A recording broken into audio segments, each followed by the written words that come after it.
teman-teman semua. Perkenalkan, saya IGD Sanjaya Perdana Putra. Teman-teman semua bisa panggil saya Sanjaya, bisa panggil saya Sanjay, bisa panggil saya Anjay, bisa panggil saya Sanjay. It's up to you. Terserah teman-teman semua mau manggil saya apa, gitu ya. Jadi mungkin dari teman-teman semua yang nonton video ini bertanya-tanya, ini video apa sih? Gitu ya. Jadi ini merupakan sebuah video tentang atau mengenai sebuah ulasan atau review terhadap sebuah karya. Yang mana karya yang akan kami ulas merupakan sebuah karya berupa karya film, di mana berjudul Malmö The Secret Mission. Kami, jadi saya bilang kami ya. Kenapa kami? Karena memang ini merupakan sebuah video yang kami buat bersama-sama untuk memenuhi tugas perkuliahan bahasa Indonesia mengenai urusan buku, tentunya di Universitas Pendidikan Nasional atau Uniknas University. Dan ada pun anggota dari kelompok ini, yang pertama itu ada saya sendiri, Sanjaya, dan yang kedua ada Alia, yang ketiga ada William, yang keempat ada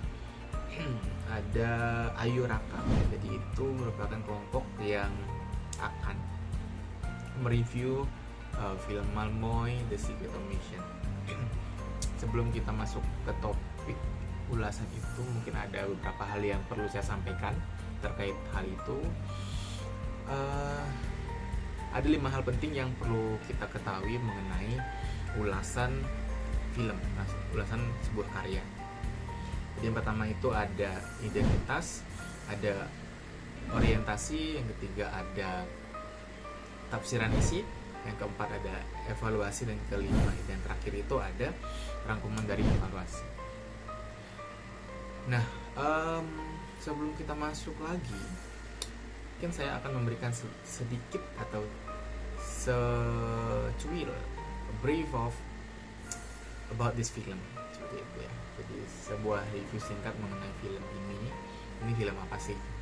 Jadi Malmö The Secret Mission itu merupakan sebuah film yang bergenre action comedy, gitu ya. Terus ada actionnya, ada serunya, ada komedinya, ada lucunya. Jadi untuk teman-teman yang mau nonton, saya rekomendasiin untuk nonton karena ini merupakan film yang seru untuk ditonton dan tentunya memiliki pesan-pesan yang tersirat dalam film itu. Jadi langsung saja untuk yang pertama itu ada identitas, akan dijelaskan oleh teman saya.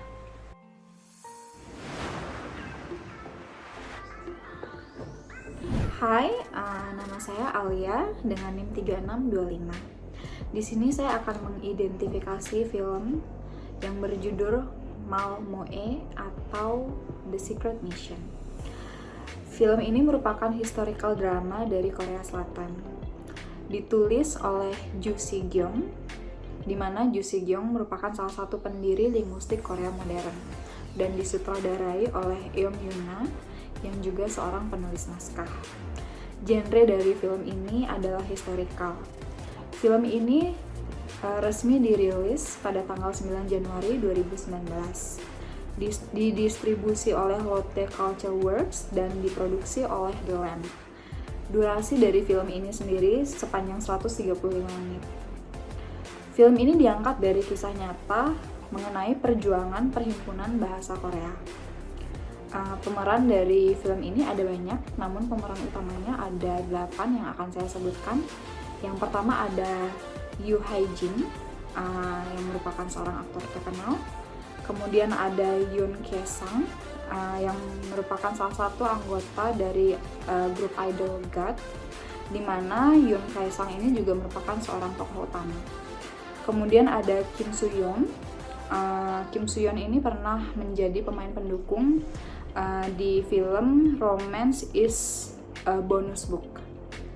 Kemudian ada Jo Hyun Do dan Park Ye Na yang dulu pernah menjadi artis cilik. Kemudian ada Kim Tae-hon dan Kim Hong-fa yang juga merupakan artis terkenal. Dan yang terakhir ada Woo Hyun, di mana Woo Hyun pernah menjadi pemain di The Light in Your Eyes.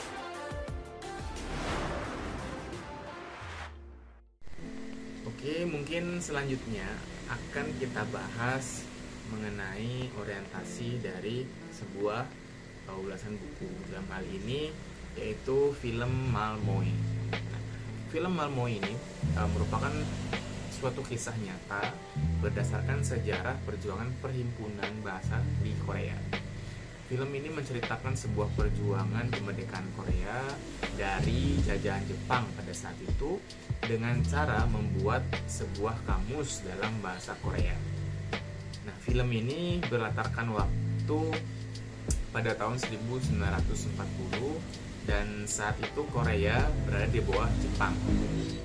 Nah, orang Korea pada saat itu dilarang berbicara dengan menggunakan bahasa mereka sendiri. Dalam hal ini bahasa Korea tentunya. Nah, dalam film tersebut dikisahkan seorang pria bernama Tan Sun itu telah dipenjara selama beberapa kali dan tidak ada gunanya juga untuk dia sendiri pergi ke sana karena ia juga tidak bisa membaca dan menulis dalam bahasa Korea.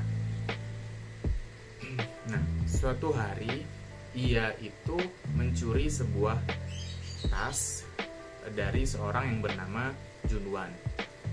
Di mana tujuan dia untuk mencuri itu adalah untuk membantu membiayai sekolah dari putranya sendiri. Nah, Junwan di sini adalah seorang anak yang kaya raya dari keluarga Korea yang pro dengan Jepang pada saat itu.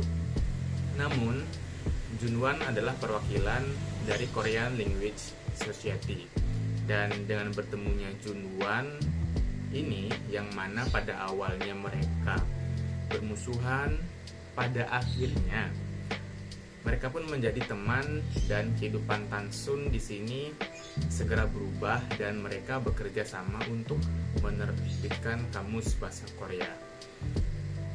Nah, itu tadi orientasi dari film Malmöe ini dan akan dilanjutkan oleh rekan saya. Hai, perkenalkan nama saya Melira Kasista Dewi. Di sini saya akan menjelaskan tentang tafsiran isi dari film The Secret Mission. Film ini menceritakan tentang perjuangan para pahlawan kemerdekaan dalam misi penyelamatan bahasa Korea pada saat penjajahan Jepang. Pemerintahan Kekaisaran Jepang menginginkan semangat Korea dihilangkan, sehingga mereka melakukan berbagai upaya dan propaganda, termasuk diantaranya mengilegalkan kelas bahasa Korea dan mewajibkan seluruh siswa di Korea untuk menggunakan bahasa Jepang sebagai bahasa utama, agar dapat mengikis nilai nasionalisme mereka terhadap Korea. Diceritakan, seorang tokoh bernama Kim Pan-soo baru saja dipecat dari pekerjaannya sebagai petugas tiket dan pengiklan film di bioskop Asia Timur Raya karena kedapatan membiarkan rekannya untuk melakukan aksi pencopetan di dalam bioskop tempat ia bekerja. Di saat bersamaan, ia membutuhkan uang untuk membayar biaya sekolah anak laki-lakinya yang tengah mengenyam pendidikan di sekolah menengah Seoul. Akhirnya, ia dan kedua temannya, Chun Sam dan Bong Du, merencanakan agenda pencopetan di stasiun Seoul. Di sanalah ia bertemu dengan Yoo Jung-wan, pimpin Perhimpunan Bahasa Korea.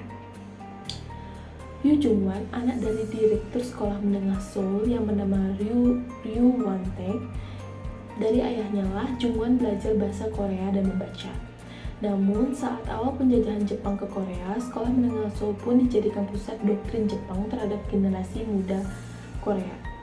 Sekolah tunduk kepada pemerintahan Jepang. Bahasa Korea ilegal digunakan dan tergantikan oleh bahasa Jepang. Nama semua guru dan siswa pun diganti menjadi layaknya orang Jepang. Perlahan, Jung-wan merasakan bahwa idealisme ayahnya pun semakin luntur terbawa doktrin pemerintahan Jepang. Jung-wan akhirnya memutuskan untuk pergi ke Manchuria untuk mempelajari bahasa Korea lebih dalam lagi. Namun, saat ia kembali ke Seoul setelah menamatkan masa belajarnya di Manchuria, ia sangat kecewa mendapati anak-anak kecil di Korea sudah tidak dapat berbicara menggunakan bahasa Korea. Ini merupakan hasil doktrin pemerintahan Jepang yang bertujuan menciptakan idealisme Jepang sedari dini pada anak-anak kecil Korea.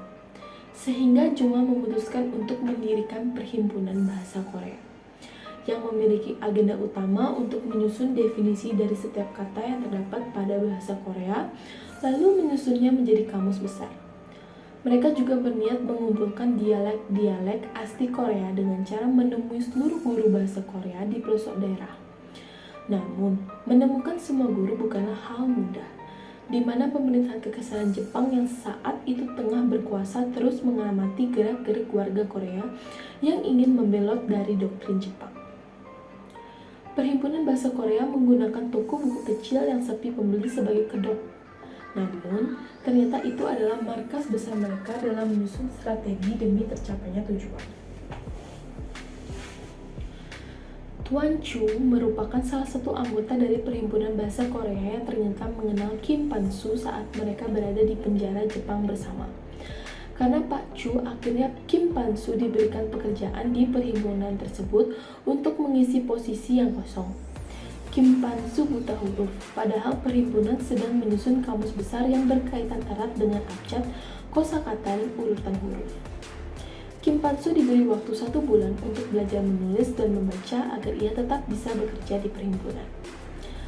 Perhimpunan kehabisan waktu sebelum pemerintahan Jepang mulai melarang dan mengilegalkan terbitnya majalah berbahasa Korea. Mereka juga menutup semua toko buku yang menjual bahasa Korea. Namun, mereka masih harus mengumpulkan berbagai dialek yang ada di seluruh Korea. Akhirnya, mereka memutuskan untuk memasang iklan di edisi majalah terakhirnya yang disebar ke seluruh penjuru Korea agar pembaca majalah dapat membantu perjuangan mereka dengan mengirimkan kata-kata berdialek asli dari daerah mereka. Belum juga mendapat hasil dari usaha terakhir mereka, polisi pemerintahan Jepang datang untuk merebut salinan kamus yang sedang disusun juga, memporak-porandakan markas perhimpunan juga, yang akhirnya menewaskan Tuan Chu sebagai anggota tertua di perhimpunan. Saat usaha dan seluruh upaya terasa sia-sia, ternyata masih ada keberuntungan yang berpihak pada mereka. Tuan Chu secara diam-diam setiap malam di rumahnya melakukan penyalinan kata sebanyak 160.000 yang ia sembunyikan dalam pendekat di rumahnya. Juga, dalam beberapa waktu terakhir, perhimpunan menerima ratusan surat dari warga Korea di seluruh pelosok daerah yang membaca iklan yang mereka terbitkan di edisi terakhir majalah mereka.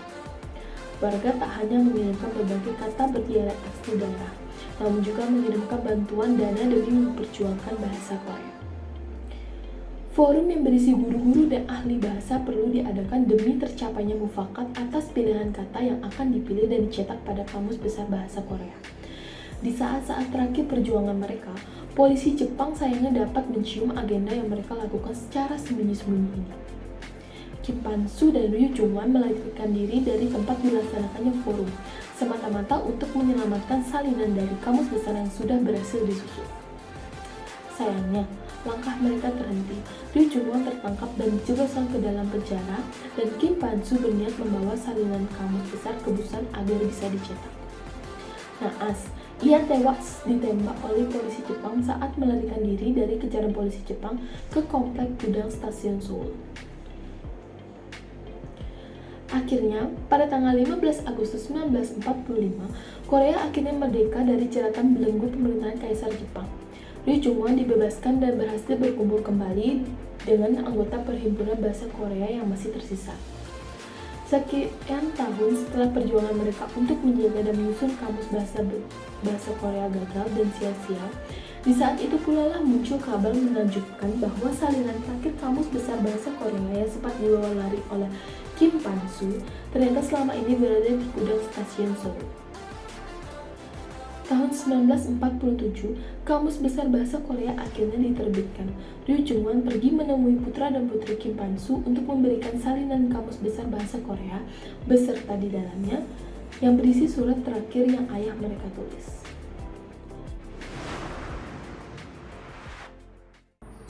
Hai, perkenalkan saya William Madinata, NIM 821222308. Kali ini saya akan mengevaluasi cerita dari Malmoe The Secret Mission. yang merupakan salah satu film patriotisme terbaik yang pernah saya tonton. Film ini sangat informatif dan inspiratif, terlebih ceritanya diangkat dari kisah yang nyata. Dari sini saya bisa melihat bagaimana sebuah usaha untuk memperjuangkan bangsanya dan bukanlah hal yang mudah.